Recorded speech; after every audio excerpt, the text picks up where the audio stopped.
ನಮಸ್ಕಾರ, ನೀವು ನೋಡ್ತಾ ಇದ್ದೀರಾ ಜಿ ಕನ್ನಡ ನ್ಯೂಸ್. ನಾನು ಶಿವರಾಮು. ದಿನದ ಎಲ್ಲ ಪ್ರಮುಖ ಸುದ್ದಿಗಳನ್ನು ನೋಡೋಣ ವಿಶೇಷ ಸಮಾಚಾರದಲ್ಲಿ.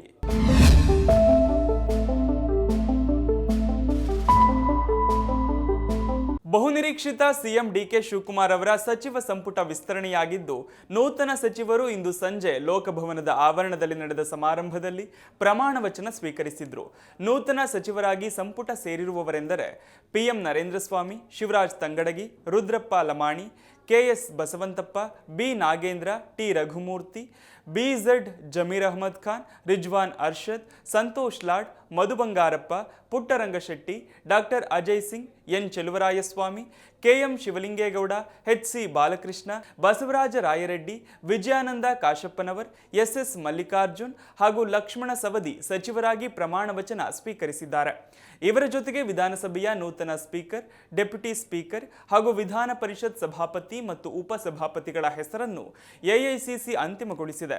ವಿಧಾನಸಭೆ ಸ್ಪೀಕರ್ ಆಗಿ ಗದಗ ಜಿಲ್ಲೆ ರೋಣ ಕ್ಷೇತ್ರದ ಶಾಸಕ ಜಿಎಸ್ ಪಾಟೀಲ್ ನೇಮಕವಾಗಿದ್ದರೆ, ಡೆಪ್ಯೂಟಿ ಸ್ಪೀಕರ್ ಆಗಿ ಕೊಡಗು ಜಿಲ್ಲೆ ವಿರಾಜಪೇಟೆ ಕ್ಷೇತ್ರದ ಶಾಸಕ ಎಎಸ್ ಪೊನ್ನಣ್ಣ ಅಧಿಕಾರ ಸ್ವೀಕರಿಸಿದ್ದಾರೆ. ಉಳಿದಂತೆ ವಿಧಾನ ಪರಿಷತ್ ಸಭಾಪತಿಯಾಗಿ ಸಲೀಂ ಅಹಮದ್ ಮತ್ತು ಉಪ ಸಭಾಪತಿಯಾಗಿ ಉಮಾಶ್ರೀ ಅವರನ್ನು ನೇಮಿಸಲಾಗಿದೆ.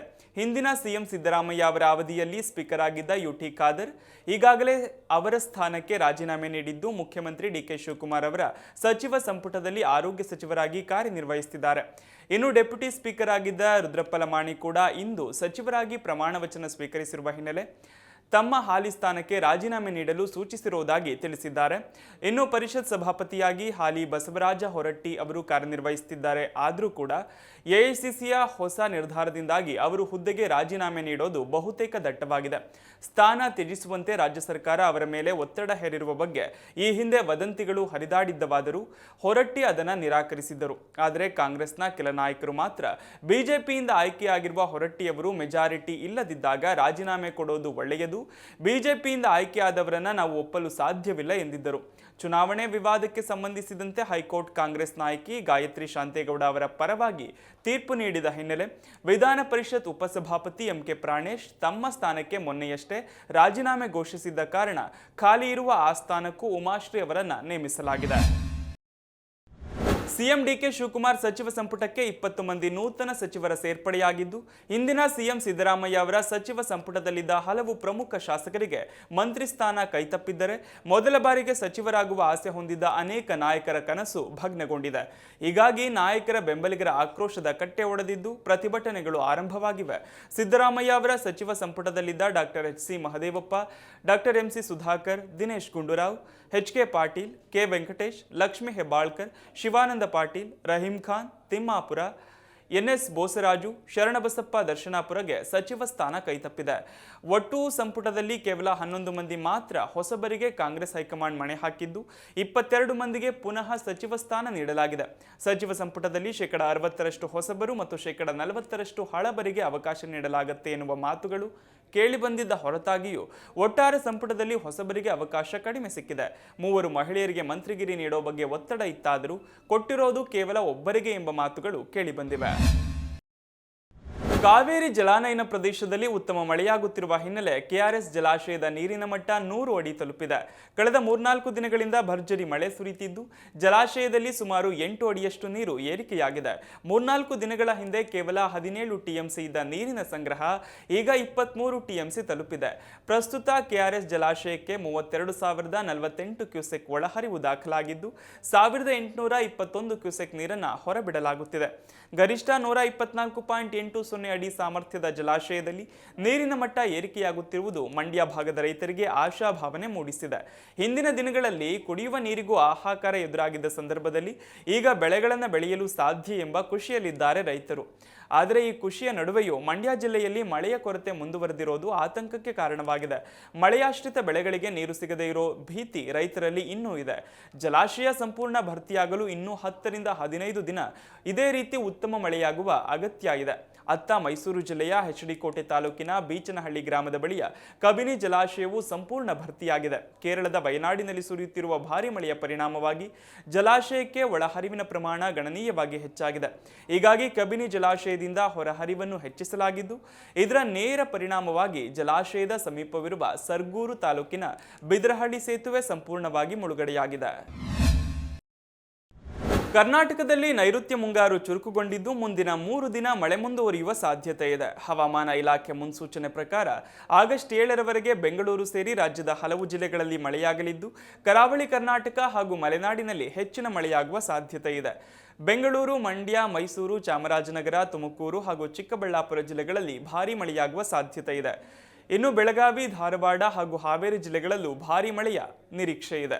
ಬಾಗಲಕೋಟೆ, ಬೀದರ್, ಗದಗ, ಕಲಬುರಗಿ, ಕೊಪ್ಪಳ, ರಾಯಚೂರು, ವಿಜಯಪುರ ಸೇರಿದಂತೆ ಉತ್ತರ ಒಳನಾಡಿನ ಹಲವು ಜಿಲ್ಲೆಗಳಲ್ಲಿ ಹಗುರದಿಂದ ಸಾಧಾರಣ ಮಳೆಯಾಗುವ ಸಾಧ್ಯತೆ ಇದೆ. ಇನ್ನು ದಕ್ಷಿಣ ಕನ್ನಡ, ಉಡುಪಿ ಹಾಗೂ ಉತ್ತರ ಕನ್ನಡ ಜಿಲ್ಲೆಗಳಲ್ಲಿ ಭಾರೀ ಮಳೆಯೊಂದಿಗೆ ಗಂಟೆಗೆ 30ರಿಂದ 40 ಕಿಲೋಮೀಟರ್ ವೇಗದ ಗಾಳಿ ಬೀಸುವ ಸಾಧ್ಯತೆ ಇದೆ. ಇನ್ನು ಶಿವಮೊಗ್ಗ ಮತ್ತು ಚಿಕ್ಕಮಗಳೂರು ಜಿಲ್ಲೆಗಳಲ್ಲಿ ಭಾರೀ ಮಳೆಯಾಗುವ ಮುನ್ಸೂಚನೆ ಇದ್ದು, ರೆಡ್ ಅಲರ್ಟ್ ನೀಡಲಾಗಿದೆ. ಕೊಡಗು, ಹಾಸನ ಸೇರಿದಂತೆ ದಕ್ಷಿಣ ಒಳನಾಡಿನ ಹಲವು ಜಿಲ್ಲೆಗಳಲ್ಲೂ ಮಳೆಯಾಗಲಿದೆ. ಉಳಿದಂತೆ ಬೆಂಗಳೂರು ನಗರ, ಬೆಂಗಳೂರು ಗ್ರಾಮಾಂತರ, ಚಾಮರಾಜನಗರ, ಚಿಕ್ಕಬಳ್ಳಾಪುರ, ಚಿತ್ರದುರ್ಗ, ದಾವಣಗೆರೆ, ಕೋಲಾರ, ಮಂಡ್ಯ, ಮೈಸೂರು, ರಾಮನಗರ, ತುಮಕೂರು ಹಾಗೂ ವಿಜಯನಗರ ಜಿಲ್ಲೆಗಳಲ್ಲೂ ಮಳೆಯ ಮುನ್ಸೂಚನೆ ನೀಡಲಾಗಿದೆ. ಇನ್ನು ಚಿಕ್ಕಮಗಳೂರು ಜಿಲ್ಲೆಯ ಮಲೆನಾಡು ಭಾಗದಲ್ಲಿ ಭಾರೀ ಮಳೆ ಮುಂದುವರೆದಿರುವ ಹಿನ್ನೆಲೆಯಲ್ಲಿ ಕೊಪ್ಪ ಮತ್ತು ಶೃಂಗೇರಿ ತಾಲೂಕಿನ ಪ್ರಾಥಮಿಕ ಹಾಗೂ ಪ್ರೌಢಶಾಲೆಗಳಿಗೆ ಇಂದು ರಜೆ ಘೋಷಿಸಲಾಗಿತ್ತು. ತುಂಗಾ ನದಿ ಅಪಾಯದ ಮಟ್ಟ ಮೀರಿ ಹರಿಯುತ್ತಿರುವ ಹಿನ್ನೆಲೆ ನದಿ ತೀರಕ್ಕೆ ತೆರಳದಂತೆ ಜಿಲ್ಲಾಡಳಿತ ಸಾರ್ವಜನಿಕರಿಗೆ ಸೂಚಿಸಿದೆ. ಇನ್ನು ದಕ್ಷಿಣ ಕನ್ನಡ ಜಿಲ್ಲೆಯಲ್ಲಿ ಭಾರೀ ಮಳೆಯ ಮುನ್ಸೂಚನೆ ಹಿನ್ನೆಲೆ ಮಂಗಳೂರು ಉಪವಿಭಾಗ ವ್ಯಾಪ್ತಿಯ ಶಾಲೆಗಳಿಗೆ ರಜೆ ಘೋಷಿಸಲಾಗಿತ್ತು.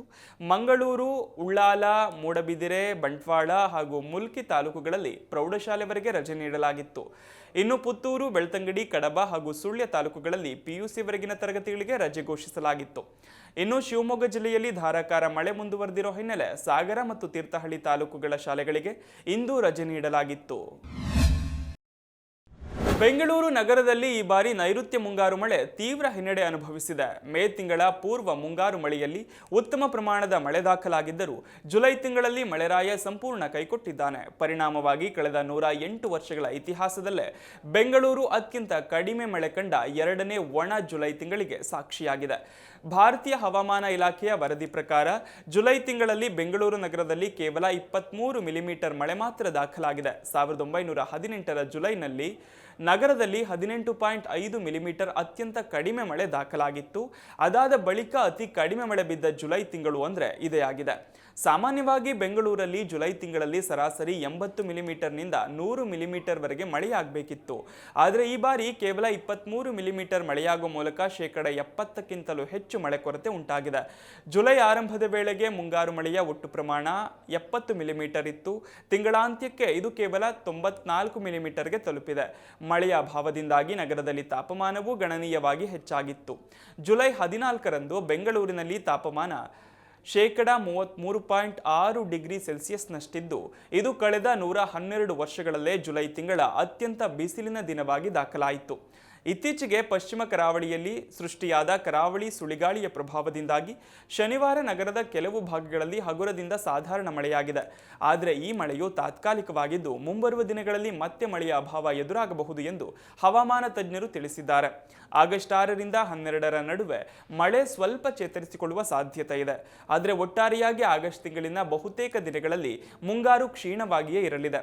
ಹಾಗಿದ್ದು ಕೂಡ ವರ್ಷದ ಆರಂಭದಲ್ಲಿದ್ದ ಉತ್ತಮ ಮಳೆಯಿಂದಾಗಿ ಪ್ರಸಕ್ತ ವರ್ಷದ ಒಟ್ಟು ಮಳೆ ಪ್ರಮಾಣ ಇನ್ನೂ ಸಾಮಾನ್ಯ ಮಟ್ಟದಲ್ಲೇ ಇದೆ ಎಂದು ಐಎಂಡಿ ಹಿರಿಯ ವಿಜ್ಞಾನಿ ಸಿಎಸ್ ಪಾಟೀಲ್ ತಿಳಿಸಿದ್ದಾರೆ. ಆಗಸ್ಟ್ ಮತ್ತು ಸೆಪ್ಟೆಂಬರ್ ತಿಂಗಳುಗಳು ಬೆಂಗಳೂರಿಗೆ ಸಾಮಾನ್ಯವಾಗಿ ಹೆಚ್ಚು ಮಳೆ ತರುವ ತಿಂಗಳುಗಳಾಗಿದ್ದು, ಮುಂಬರುವ ದಿನಗಳಲ್ಲಾದರೂ ವರುಣದೇವ ಕೃಪೆ ತೋರುತ್ತಾನೆ ಎಂಬುದನ್ನು ಕಾದು ನೋಡಬೇಕಿದೆ. ಭಾರತೀಯ ಕುಸ್ತಿ ಫೆಡರೇಷನ್ ಮಾಜಿ ಅಧ್ಯಕ್ಷ ಹಾಗೂ ಮಾಜಿ ಬಿಜೆಪಿ ಸಂಸದ ಬ್ರಿಜ್ಭೂಷಣ್ ಶರಣ್ ಸಿಂಗ್ ಅವರಿಗೆ ದೆಹಲಿಯ ರೋಸ್ ಅವೆನ್ಯೂ ನ್ಯಾಯಾಲಯವು ಬಿಗ್ ರಿಲೀಫ್ ನೀಡಿದೆ. ದೇಶಾದ್ಯಂತ ತೀವ್ರ ಸಂಚಲನ ಸೃಷ್ಟಿಸಿದ್ದ ಮಹಿಳಾ ಕುಸ್ತಿಪಟುಗಳಿಗೆ ಲೈಂಗಿಕ ಕಿರುಕುಳ ಪ್ರಕರಣದಲ್ಲಿ ಬ್ರಿಜ್ಭೂಷಣ್ ಅವರನ್ನ ನ್ಯಾಯಾಲಯ ಸಂಪೂರ್ಣವಾಗಿ ಖುಲಾಸೆಗೊಳಿಸಿ ದೋಷ ಮುಕ್ತಗೊಳಿಸಿ ತೀರ್ಪು ಪ್ರಕಟಿಸಿದೆ. ರೋಸ್ ಅವೆನ್ಯೂ ನ್ಯಾಯಾಲಯದ ಹೆಚ್ಚುವರಿ ಮುಖ್ಯ ನ್ಯಾಯಿಕ ಮ್ಯಾಜಿಸ್ಟ್ರೇಟ್ ಪ್ರಾಸಿಕ್ಯೂಷನ್, ದೂರುದಾರರು ಹಾಗೂ ಆರೋಪಿಗಳ ವಾದಗಳನ್ನು ಆಲಿಸಿದ ಬಳಿಕ ಖುಲಾಸೆ ಆದೇಶ ಪ್ರಕಟಿಸಿದ್ದಾರೆ. ವಿಚಾರಣೆಯನ್ನ ಗೌಪ್ಯವಾಗಿ ಇನ್ ಕ್ಯಾಮೆರಾ ಮೂಲಕ ನಡೆಸಲಾಗಿದೆ. ಮಹಿಳಾ ಕುಸ್ತಿಪಟುಗಳ ಪರ ಹಿರಿಯ ವಕೀಲೆ ರೆಬೆಕ್ಕಾ ಜಾನ್ ವಾದ ಮಂಡಿಸಿದ್ರೆ ಬ್ರಿಜ್ ಭೂಷಣ್ ಪರ ವಕೀಲ ರಾಜೀವ್ ಮೋಹನ್ ಹಾಜರಾಗಿದ್ರು. 2024ರ ಮೇ ತಿಂಗಳಲ್ಲಿ ನ್ಯಾಯಾಲಯ ಬ್ರಿಜ್ ಭೂಷಣ್ ವಿರುದ್ಧ ಲೈಂಗಿಕ ಕಿರುಕುಳ ಆರೋಪಗಳಡಿ ಆರೋಪ ಪಟ್ಟಿ ಸಲ್ಲಿಸಿತ್ತು. ಆದರೆ ದೂರುದಾರೆ ಸಂಖ್ಯೆ 6 ಮಾಡಿದ್ದ ಆರೋಪಗಳಿಂದ ಆಗಲೇ ಅವರನ್ನ ಬಿಡುಗಡೆ ಮಾಡಲಾಗಿತ್ತು. ಇದೇ ಪ್ರಕರಣದಲ್ಲಿ ಸಹ ಆರೋಪಿ ಹಾಗೂ WFI ಮಾಜಿ ಸಹ ಕಾರ್ಯದರ್ಶಿ ವಿನೋದ್ ತೋಮರ್ ವಿರುದ್ಧ ಮೊದಲ ದೂರುದಾರರ ಪ್ರಕರಣದಲ್ಲಿ ಕ್ರಿಮಿನಲ್ ಬೆದರಿಕೆ ಆರೋಪ ಮಾತ್ರ ಮುಂದುವರಿಸಲಾಗಿತ್ತು. ಉಳಿದ ಆರೋಪಗಳಿಂದ ಅವರಿಗೆ ಬಿಡುಗಡೆ ನೀಡಲಾಗಿತ್ತು. ಗುರುಪೂರ್ಣಿಮೆಯ ಸಂದರ್ಭದಲ್ಲಿ ಹಿರಿಯ ಕಾಂಗ್ರೆಸ್ ನಾಯಕ ನಾನಾ ಪಟೋಲಿ ಅವರ ಪಾದಗಳನ್ನು ಇಬ್ಬರು ವ್ಯಕ್ತಿಗಳು ತೊಳೆಯುತ್ತಿರುವ ವಿಡಿಯೋವೊಂದು ಸಾಮಾಜಿಕ ಜಾಲತಾಣಗಳಲ್ಲಿ ವೈರಲ್ ಆಗಿದ್ದು ಮಹಾರಾಷ್ಟ್ರ ರಾಜಕೀಯದಲ್ಲಿ ವಿವಾದವನ್ನು ಹುಟ್ಟುಹಾಕಿದೆ. ಬಿಜೆಪಿ ಇದನ್ನು ಕಾಂಗ್ರೆಸ್ ಸಂಸ್ಕೃತಿ ಎಂದು ಲೇವಡಿ ಮಾಡಿದೆ. ಆದರೆ ತಮ್ಮ ಪಾದಗಳನ್ನು ಸ್ಪರ್ಶಿಸುತ್ತಿದ್ದವರು ತಮ್ಮ ಕುಟುಂಬದ ಯುವ ಸದಸ್ಯರು ಎಂದು ಪಟೋಲೆ ಸ್ಪಷ್ಟಪಡಿಸಿದ್ದಾರೆ. ವೈರಲ್ ಆಗಿರೋ ವಿಡಿಯೋದಲ್ಲಿ ಪಟೋಲೆ ಸೋಫಾದಲ್ಲಿ ಕುಳಿತಿರುವಾಗ ಇಬ್ಬರು ವ್ಯಕ್ತಿಗಳು ಅವರ ಪಾದಗಳನ್ನು ತೊಳೆಯುತ್ತಿರುವುದು ಮತ್ತು ಅವರ ಮೇಲೆ ಹಾಗೆಯೇ ಪಾದಗಳ ಮೇಲೆ ಹೂಗಳನ್ನು ಸುರಿಸುತ್ತಿರುವುದನ್ನು ನೋಡಬಹುದು. ಅವರ ಪಾದಗಳ ಬಳಿ ಕೆಲವು ಹಣ್ಣುಗಳನ್ನು ಕೂಡ ಇರಿಸಲಾಗಿದೆ.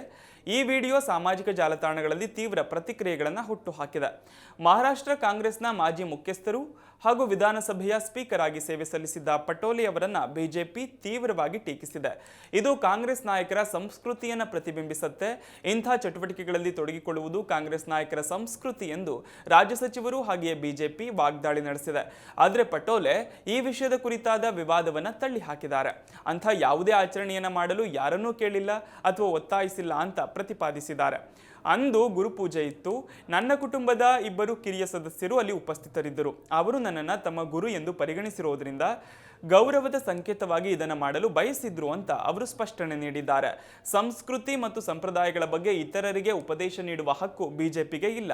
ರಾಮ ಮಂದಿರದ ದೇಣಿಗೆ ನಿಧಿಯ ಕಳ್ಳತನದ ಘಟನೆಯನ್ನ ಪರೋಕ್ಷವಾಗಿ ಉಲ್ಲೇಖಿಸಿದ ಅವರು, ದೇಣಿಗೆ ನಿಧಿಯನ್ನ ಲೂಟಿ ಮಾಡುವವರು ನಮಗೆ ಸಲಹೆ ನೀಡುವ ಅಗತ್ಯವಿಲ್ಲ ಎಂದು ತಿರುಗೇಟು ನೀಡಿದ್ದಾರೆ.